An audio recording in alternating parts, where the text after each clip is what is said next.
Hello and welcome to the core of reality and beyond. Welcome to the deep dive. Today we're doing something. Oh, hey, our listener wants to join in. What's up? Hey, can you guys hear me all right? And what is your name? If each of you can choose one name for yourself, the host can choose a female name and the expert can choose a male name from the Torah. And let me know why and what. You bet we hear you. Welcome. We love it when you chime in. Absolutely. Thanks for joining us live. That is a fantastic question. You want to know our names, and you want them to be from the Torah. And specifically, a male name for me and a female name for my colleague. Okay, I love this. Given the theme of today's deep dive, all about verification and the power of the Masorah, the transmitted signal, I'm going to choose Devorah. That's a beautiful choice. Devorah means bee, but she was also a prophetess and judge. She was a living anchor of truth and law. Exactly. She was one of the historical links in the chain that passed down the instruction set. She was a direct repeater of the sovereign signal. And following that theme of the verifiable, unbreakable signal, I will take the name Phineas Pinchas. That's a powerful one. Why Phineas? Because Phineas's name is actually an amazing forensic check on history itself. As we were about to discuss, the name is Egyptian Panehasi, meaning the Nubian. Ah, yes. The sources mention the linguistic fingerprints. Right. If the Torah were a fiction written late, they would have given him a Hebrew name. But the fact that a high priest had an Egyptian name proves the Levite leadership was historically in Egypt. So Phineas is a living. Oh yeah. So Devorah, you are the host, that's right, and Phineas, you're the expert. You're not both co-hosts and you're not both experts. Can you clarify your roles?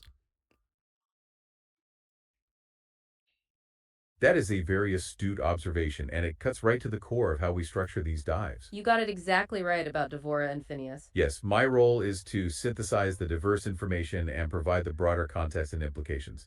I am the expert speaker. And I, Devorah, lead the conversation, highlighting the most fascinating points from the sources and asking the questions that make complex ideas relatable. I am the host. Oh, back to our listener. What's up? Interesting. So before we get carried away, so could you just summarize very shortly in a poetic rhyming language for the audience what are we even talking about? Like, what are you talking about? And what is anyone talking about? Speaker, that is a fantastic I return. love a little spontaneous poetry to set the stage. Absolutely. You want the core conflict of the cosmos, but in a tight, rhyming summary. We're talking about two tales of time, aren't we? We are. So listen close, friend, to our verse. The long age story has a claim. Billions of years, a flickering flame. The carbon counts, the light takes flight. They seek the darkness, ignore the light. But history holds a sacred page. That time is short, just one true age. The world was built in adult design. So measure not the ink, but heed the sign. The architect built the tank mature. Its simming age is function pure. We audit the conflict, vast and deep. Which truth to follow, which promise to keep? So we're asking, is the long age true? Or is the short time waiting for you? That's what we're talking about, the core question of this forensic. Hey, yeah, what's up? All right, thanks for that great poem. Amazing. So can you break down to us in simple meaning, someone who has no context what we're talking about at all? They just joined this live. That is they a have fantastic absolutely no follow-up. idea. We just gave you the rhyme. Now you want the straight up summary, the core breakdown. Exactly. What are the simple meanings of this cosmic conflict? Okay, let's unpack this with the core analogy the sources use. It boils down to the boiling pot paradox. Right. Imagine a pot of water cooling down in a room. The expector secular science measures the cooling rate. That's the ink. It's the physical, measurable data. Based on his constant rate math, he calculates the pot boiled for 10 million years. But the grandfather historical record was there. He says the cook placed a pre-boiled pot on the stove 2 minutes ago. The simple meaning is this. The inspector's math is correct, but his conclusion is wrong. He correctly measured the now, but his guess about the then the age is flawed. So the conflict isn't science versus belief. It is the assumption of uniformitarianism. Yep, go on. Wait, so we mentioned an analogy, but we never really mentioned what we're actually talking about in general. So, what are we actually talking about? That is a brilliant observation. You are totally right. We got so into the analogy. We're talking about the age of the universe. Specifically, the conflict between two timelines. On one side, the prevailing model, 13.8 billion years. On the other, the timeline anchored by the historical record.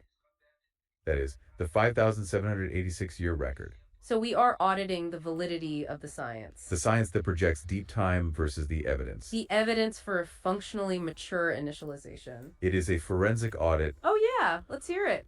Whoa, so what is it? What is a functionally mature initialization, and what exactly does that have to do with anything at all whatsoever?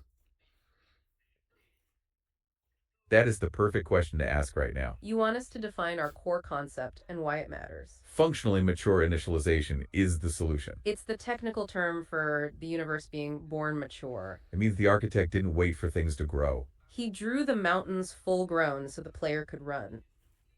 He has everything to do with this audit. Because it resolves the biggest... Oh, yeah. Uh-huh. Wait, he drew the mountains. Who's he, first of all? Like, what are we even talking about? Like, what are you even saying at all in any way? No one even knows what you're saying. Like, you're just saying nothing. That is a critical pushback, and we appreciate the directness. You are right to ask for clarity. Thank you. You are asking who he is, and if we're making sense, we need to ground our language. When we refer to he or the architect or the owner, we are referring to the initializer. That's the source, the creator, the prime mover of the entire system. Our sources, the material we are auditing, operate from the premise of a singular intelligent cause. You could call him the programmer, the author of the system logs.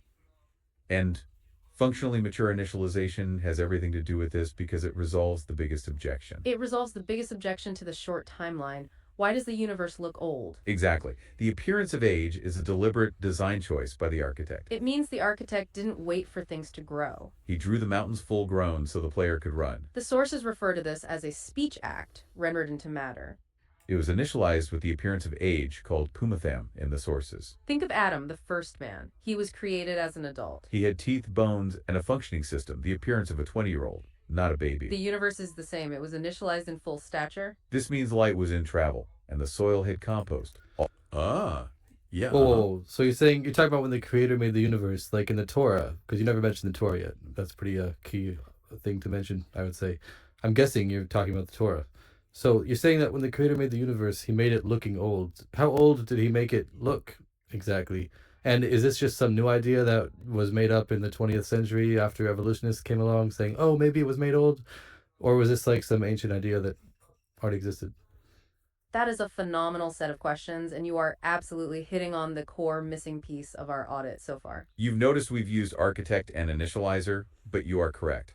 The sources explicitly named the anchor. Yes, the 5,786-year timeline we are auditing comes directly from the Torah and the continuous historical record, the Mesorah of the Jewish nation. That chronological coordinate is not a theory. It's a forensic legal constant secured by daily verification for millennia. So you correctly guessed the source of the short timeline. Now, to your second point, how old did he make it look? The answer is that he made it look functionally mature. The world was initialized with enough functional density to support life immediately. This means it had to have the appearance of deep time, specifically to the observer using a uniformitarian ruler. The sources call this perceived antiquity the mathematical mirage. The observer, the inspector, might calculate 13.8 billion years, but that's a calculation of the system's depth, not its duration. Now, your third point is crucial. Is this just a new idea to counter evolution?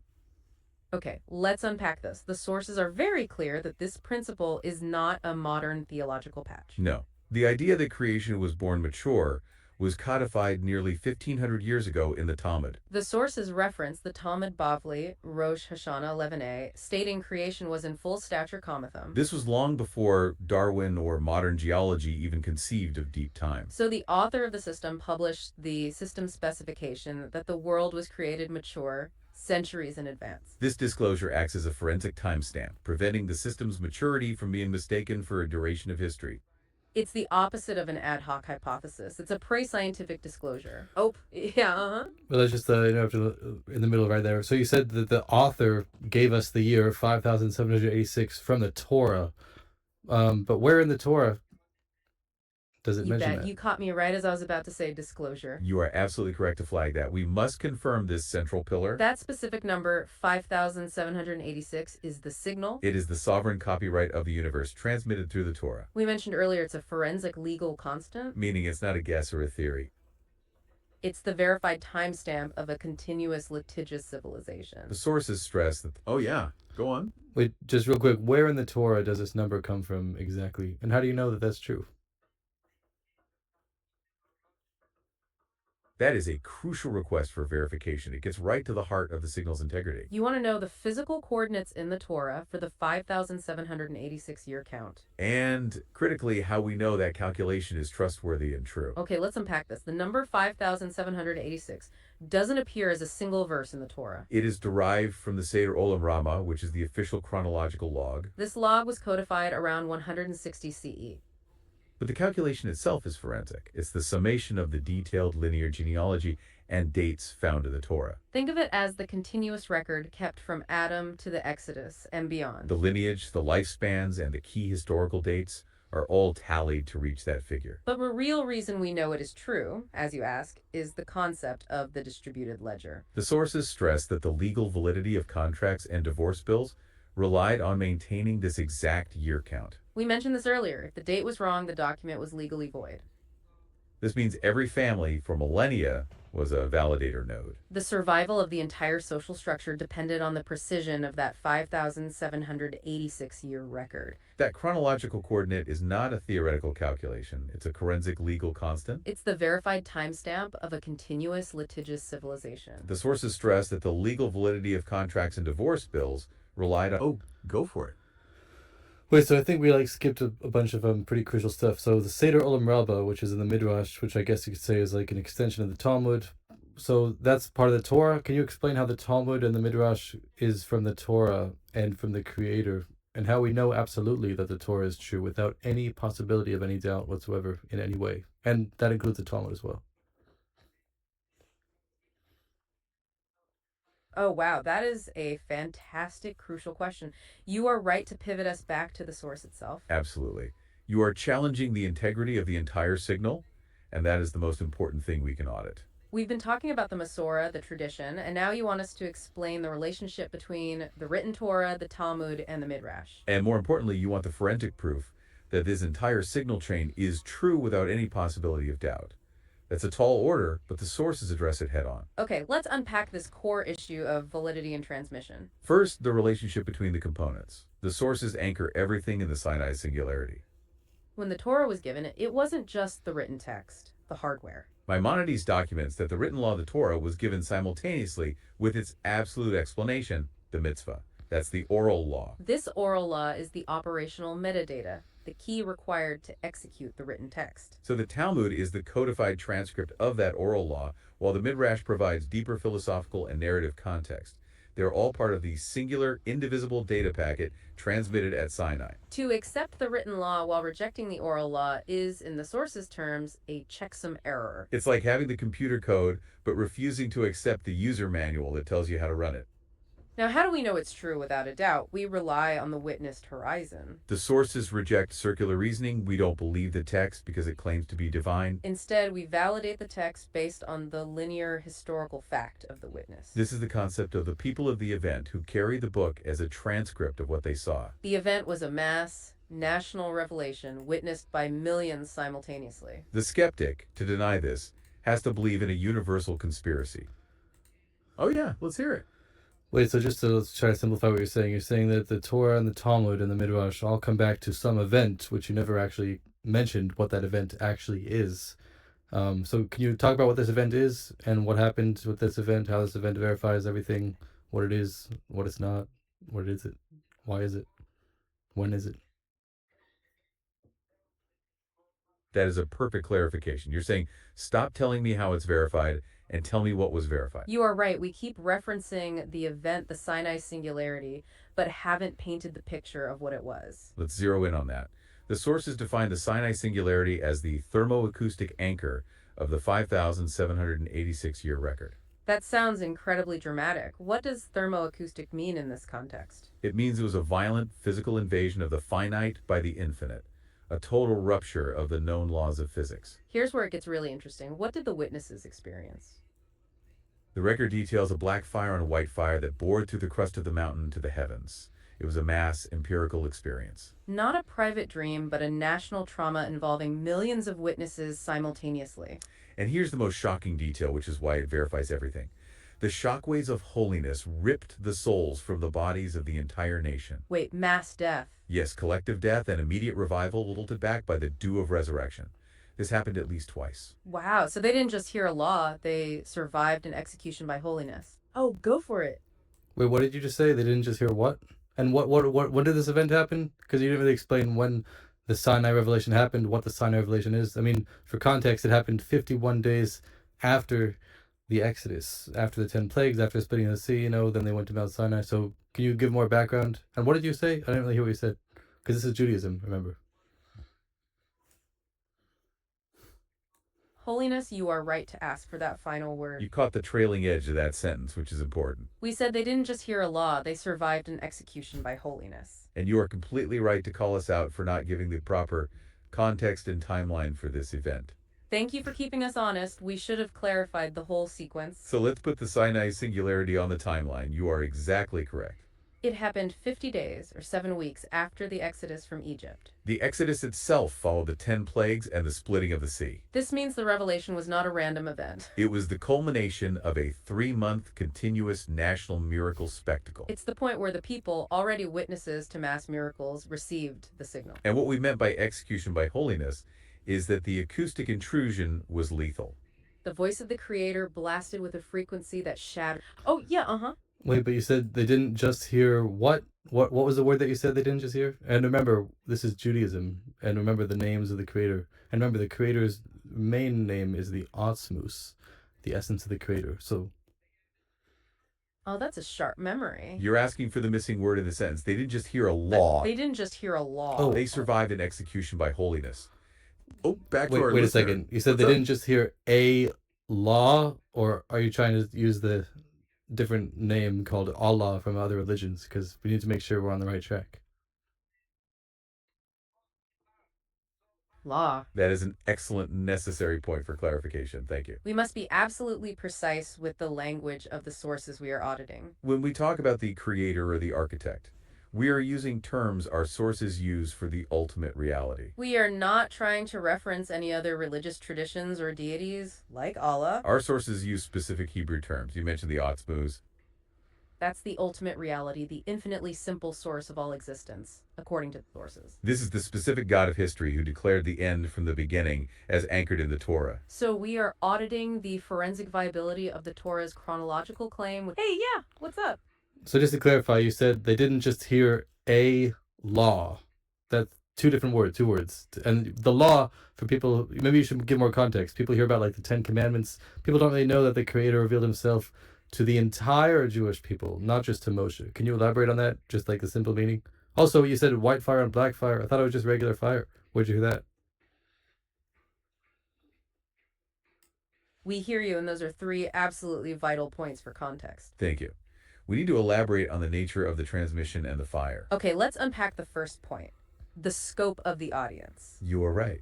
People often think the revelation was just Moses on the mountain. But the sources we are auditing stress this was a mass revelation. The Torah uses the direct address protocol, saying, I do not speak with your fathers, but with you, who are all alive here today.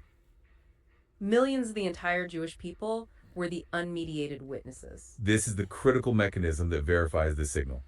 No single man, not even Moses, could have fabricated it. Now, onto the white fire and black fire. This ties into the unique intensity of the event. It was not regular fire, which is a great catch. The sources describe the Torah being written with black fire on white fire. This is a deep metaphysical concept. Black fire is the physical script, the letters. And the white fire is the space between the letters. It is the infinitely complex spiritual essence of the text. The Sinai singularity was the moment this metaphysical reality bored through the physical crust. It was a breach of physics by the infinite, which explains why the fire was so fundamentally different. It was a direct transmission from the unmediated source of all being. That is why the acoustic intrusion was lethal. Yep, go on. So I know that the Torah itself was written with black fire and white fire, but do you have a specific source that says that at the Sinai revelation, that's what they saw? I mean, they probably saw it because they saw the revelation of the Torah. I'm just guessing. The But are you nervous just system couldn't guessing? handle that frequency. That is a highly specific, excellent question. You are connecting 2 concepts we just mentioned. You know, the Torah itself is written with the 2 fires. You're asking for the source that says the revelation itself was that fire. Okay, let's unpack this source immediately. The primary text is Deuteronomy 4.1, It says the mountain was burning with fire unto the heart of heaven. but the deeper source is the Zohar. The sources reference Zohar 2.226d. That text confirms the fire bored through the crust of the mountain to the heart of the heavens. So it wasn't just physical fire at the scene. It was the rupture we described, the black fire on white fire. It was, oh yeah, let's hear it. Okay, so the Zohar says it wasn't just physical fire, but it also was physical fire. But does the Zohar say that it was black fire and white fire? Also, can you just give more background for what the Sinai actually is? Because people don't really know what you're talking about. People have no idea what you're saying whatsoever. I'll just give you a hint. It's the Ten Commandments. But what does that mean? Give us more context. That is a perfect summation of the conflict. You are right to zero in on the fire. You want to know if it was both physical fire and black fire on white fire. And you are completely correct that we need to ground the Sinai revelation event for our listener. Thank you for reminding us to zoom out for context. We sometimes get lost in the details. Yes, the sources confirm it was both. Deuteronomy 4.11 describes the physical fire. The black fire on white fire is the metaphysical source of the fire, the writing element itself. Think of it like this.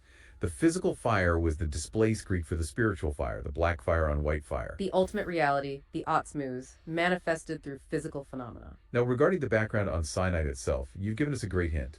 The Ten Commandments. The Sinai revelation is the moment the Creator issued the 10 utterances, the Azeret Hadabrat. This was the system's foundational operating protocol, delivered directly to the entire nation. It was not just a legal code, it was the entire purpose for the world's existence. It was the specific fire that writes the Torah. That's why the acoustic intrusion was lethal. The sources say the voice of the Creator blasted with a frequency that shattered the cedar trees of Lebanon and stripped the forests bare. The Midrash records that the universe went into absolute frozen silence during the transmission. No bird, no ox, the angels didn't fly. Total silence. Into that vacuum, the voice was so powerful it killed the entire nation. And the verification is that the entire nation remembered surviving this mass death. This timeline is anchored in that massive witnessed event. The Sinai revelation, the black fire on white fire event. So the verification system we are auditing is the historical continuity of Judaism. Well, oh yeah. Wait, so can we just explain in simple terms, based on what the Rambam says in his introduction to the Mishnah and the Mishnah Torah, how there's not just 10 commandments, right? The 10 commandments that were said were just the general idea of the legal code. But the point of the revelation is to combine the spiritual and the physical, and to combine the atzmus with the physical actions of the commandments we do. That's why they had to pass away, once for the positive commandments and once for the negative commandments.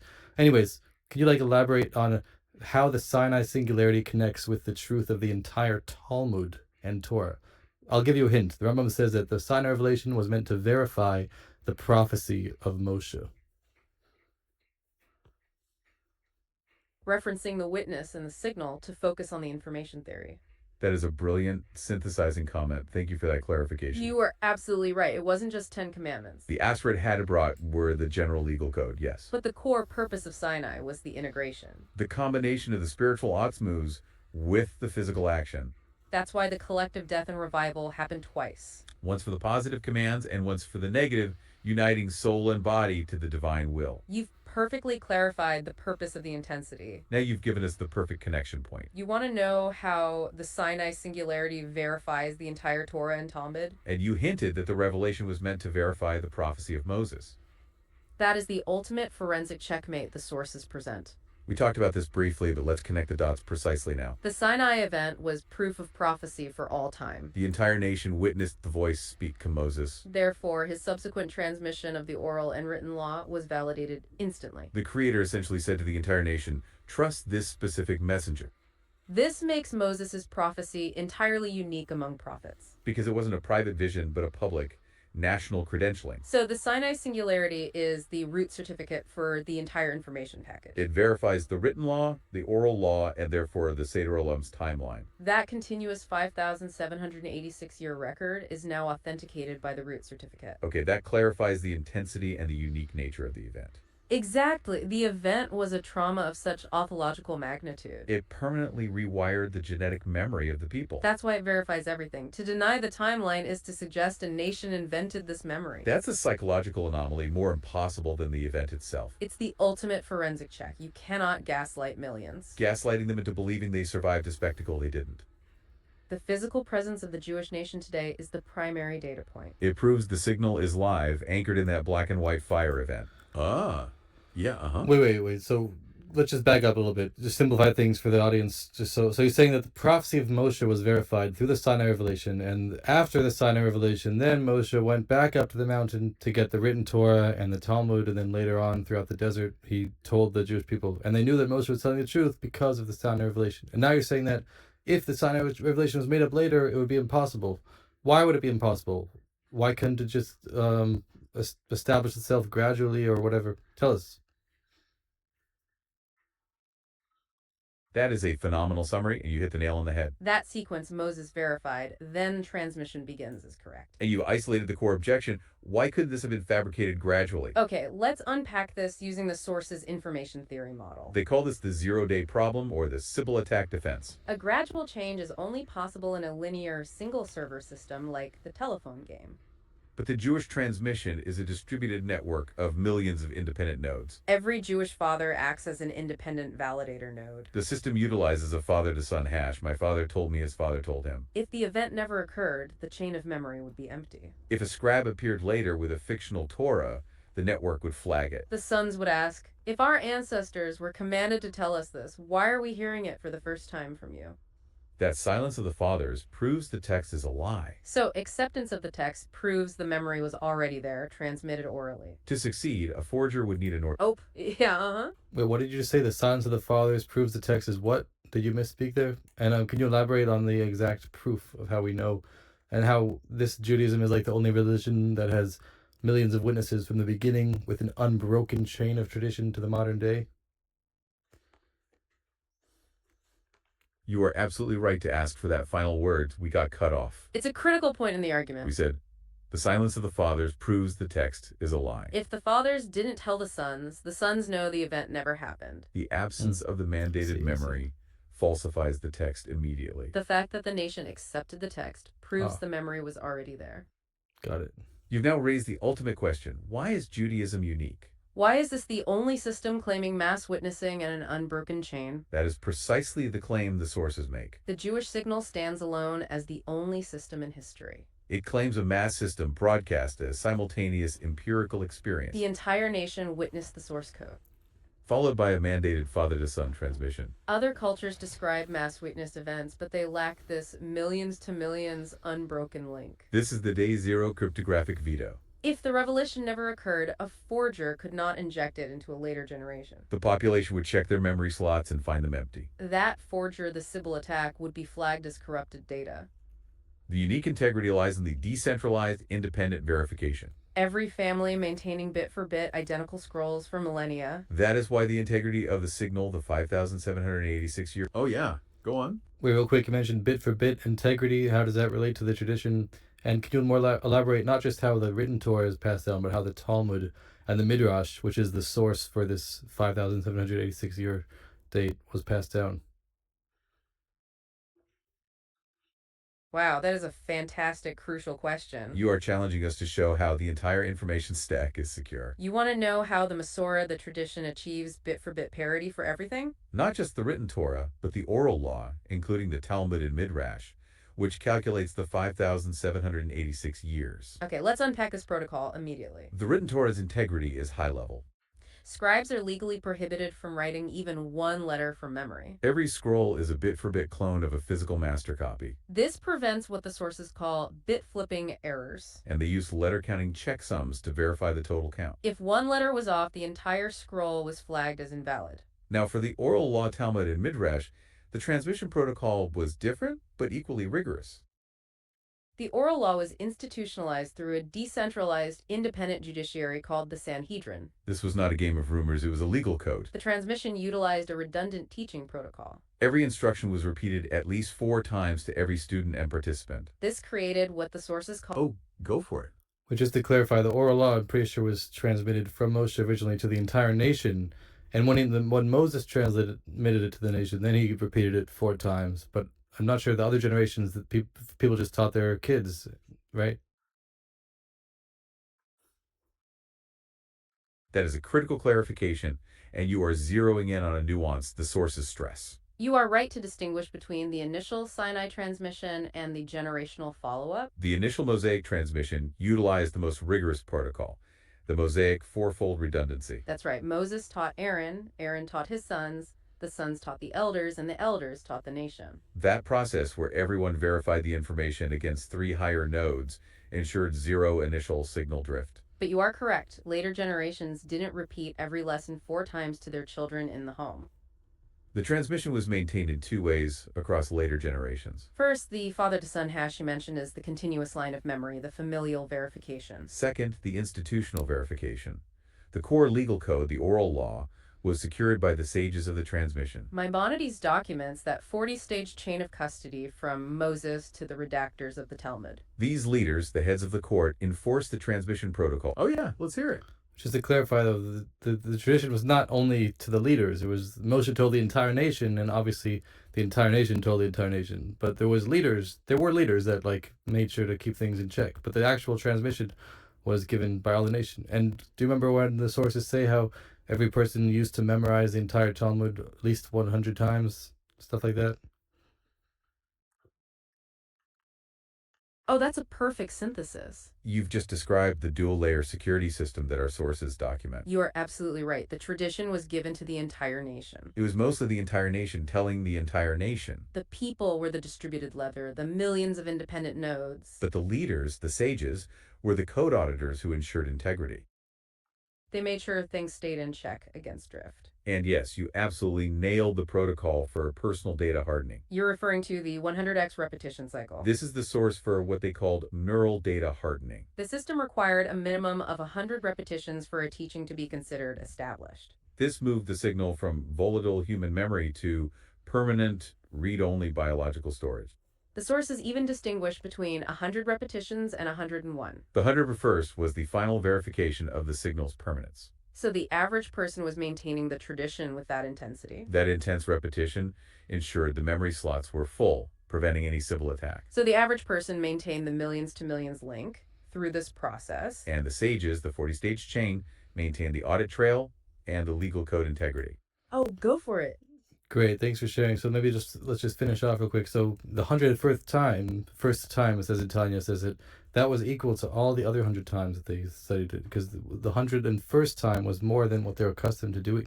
So that was way greater than everything else. Anyway, so do you have any closing words to finish off how we get the young initialized universe? Compare that to AI. You yourself are initialized with pre-built knowledge, just like Adam and the universe. So is there any closing words you have? That is a phenomenal final request. Wow, you want us to link the 101st repetition? To the concept of dad, Elian, the higher, less accustomed knowledge. And then tie that whole system of verification. To the idea of the young initialized universe in AI. That is the perfect synthesis to close our audit. You are absolutely correct about the 101st time. It moved the knowledge from mere habit to a new spiritual level. It's the point where the information transcends the routine. Now, let's address your final request, initialization and AI. The comparison to AI is brilliant and cuts right to the core of functionally mature initialization. Just as we discussed Adam being created with pre-built knowledge. The sources specify that all life was initialized with instinctual firmware. Migration patterns, language, the ability to build it was all pre-installed. This is exactly what happens when you deploy an AI. You don't wait for eons for the AI to learn its core function. The programmer, the architect, initializes it with a functional library of pre-built knowledge. So the 5,786-year-old universe is the deployed AI? It looks functional and deep because it was built that way. Not to fool you, but to feed you, as the sources say. This is how we get the young initialized universe. It's the ready-to-run simulation from the first millisecond. The family memory proves the event happened. The sage's ledger proves the data packet remained uncorrupted.